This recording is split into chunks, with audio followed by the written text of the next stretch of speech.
students, good evening to all of you. Today we are going to read our second unit, that is nurturing nature. Nurturing का मतलब होता है देखभाल और nature का मतलब होता है प्रकृति। तो पूरी जो यूनिट है आपकी, तीनों सेक्शन, वो नेचर यानी कि प्रकृति की देखभाल से रिलेटेड है। तो इसमें यूनिट में अंदर जाने से पहले, सेक्शन 1 रीड करने से पहले हमें स्टार्टर दिया जाता है। स्टार्टर क्या होता है? जिस तरह से आपके खाने से पहले आपको स्टार्टर दिया जाता है, फिर मेन कोर्स और फिर डेजर्ट, उसी तरह से ये स्टार्टर है, ताकि आपको थोड़ा सा हिंट हो जाए कि आप पूरे सेक्शन में क्या पढ़ने वाले हैं। जॉन लुबोक ब्रिटिश स्टेट्समैन होता है जो जिसके पास बहुत ज़मीन जायदाद होती है। Said earth and sky, woods and fields, lakes and rivers and the mountain and the sea are excellent school masters and teach some of us more than we can ever learn from books.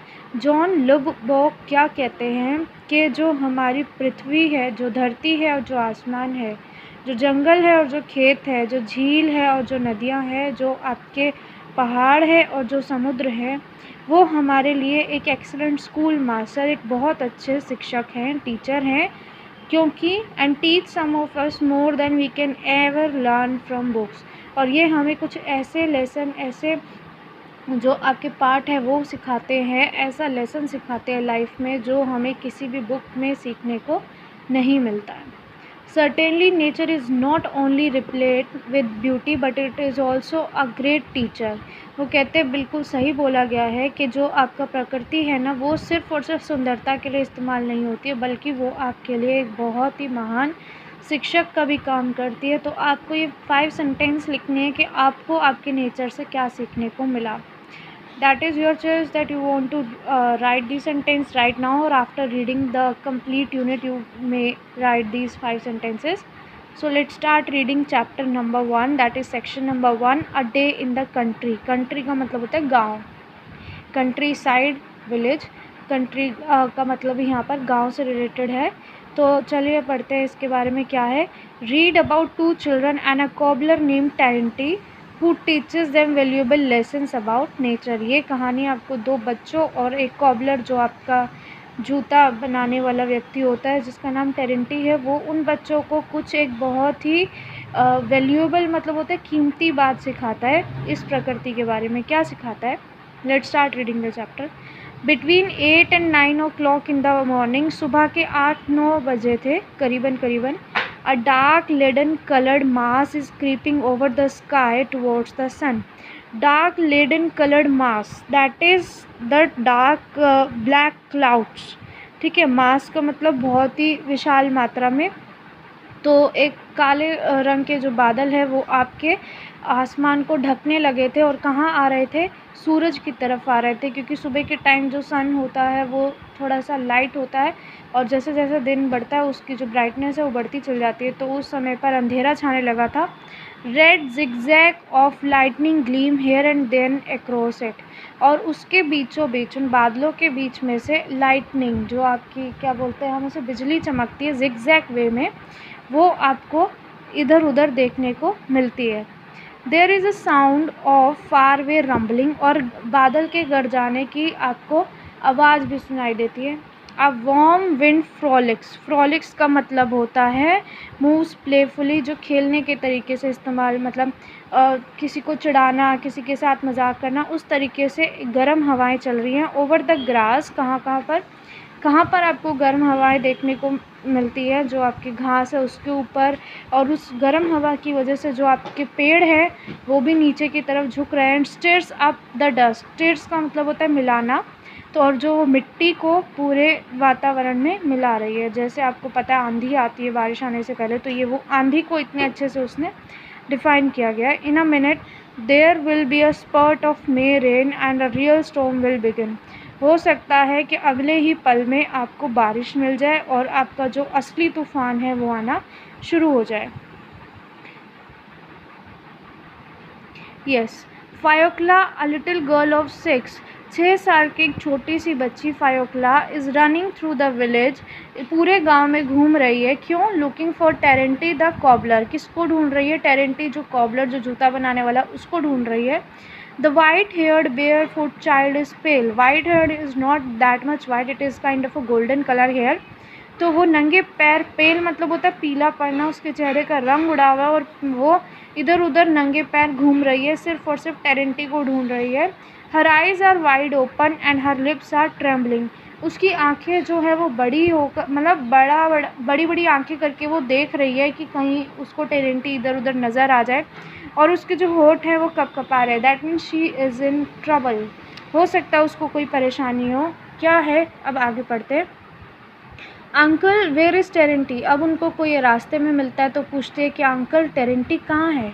She ask everyone she meets. जो भी उसे रास्ते में मिलता है उनसे वो यही पूछती है कि अंकल टेरेंटी को देखा, कहाँ है वो। No one answers. और कोई उसके क्वेश्चन का आंसर नहीं करता है। They are all preoccupied with the approaching storm and take refugee in their hearts. कहते हैं कि वो सब लोग ना अपने ही काम में व्यस्त है। प्री ऑक्यूपाइड होता है व्यस्त होना।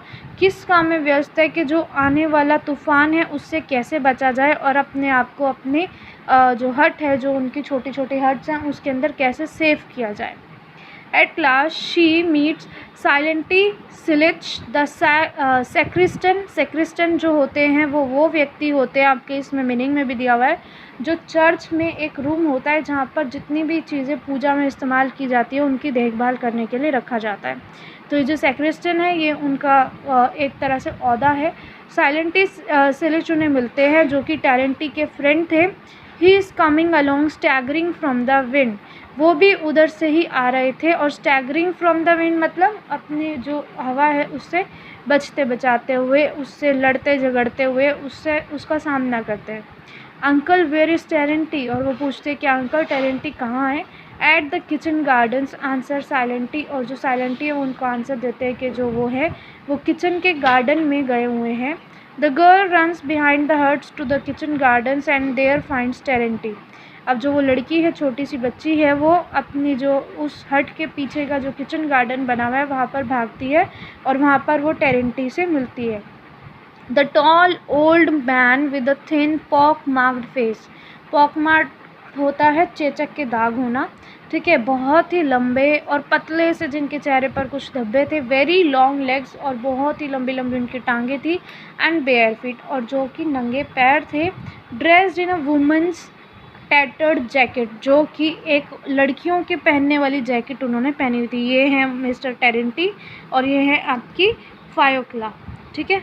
तो वो वहाँ पर खड़े थे। Standing near the vegetable plots.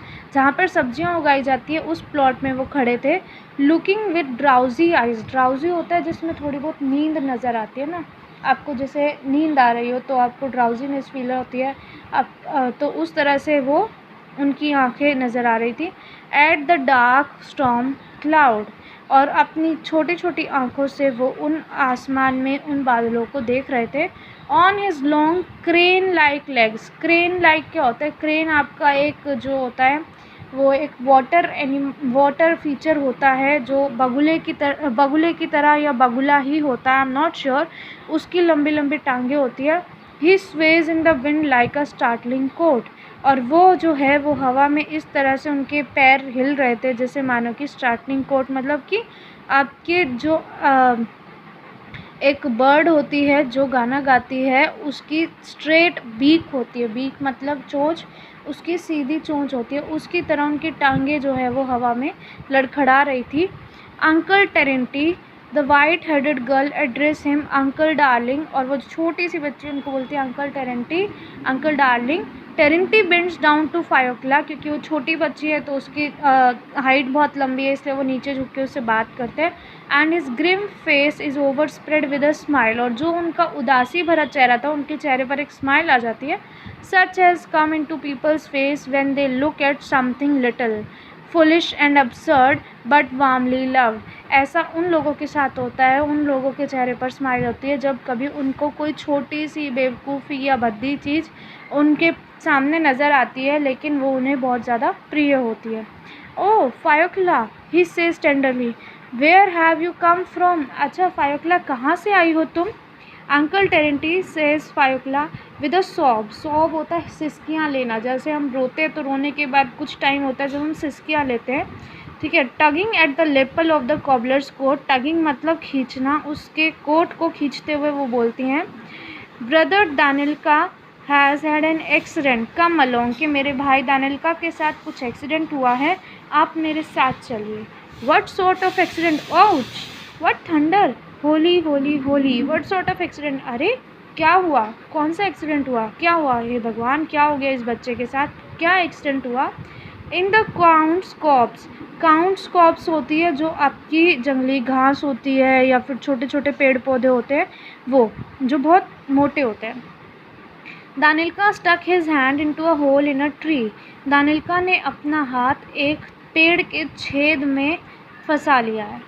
And he can't get it out, और वो उसको बाहर नहीं निकाल पा रहा है, निकाल नहीं सकता है। Come along uncle, do be kind and pull his hand out, आप प्लीज़ हमारे साथ चलिए और जितनी आपसे मदद हो सकती है उसका हाथ बाहर निकालने में हमारी मदद कीजिए। How was it he put his hand in, but for, अब वो जो अंकल है वो सोचते कि ऐसा क्या हुआ, उसने अपना हाथ वहाँ पर कैसे घुसाया और क्यों। He wanted to get a cuckoo's egg out of the hole for me, क्योंकि वो उस छेद में से मेरे लिए जो कोयल होती है उसके अंडों को निकालना चाहता था। The day has hardly begin and already you are in trouble, और जो वो अंकल हैं वो बोलते हैं कि अभी तो दिन शुरू भी नहीं हुआ ढंग से और तुम्हारे पर मुसीबत पहले ही आ गई। टेरेंटी shook his head. Well, what am I to do with you now? I just come, I must come, little child. वो कहते चलो कोई बात नहीं, देखते हैं कि मैं तुम्हारी किस तरह से मदद कर सकता हूँ, मैं ज़रूर आऊँगा तुम्हारे साथ, ज़रूर चलूँगा छोटी बच्ची। अब जो आगे का पार्ट है वो हम पढ़ेंगे day after tomorrow. Thank you, have a nice day, stay home, stay safe.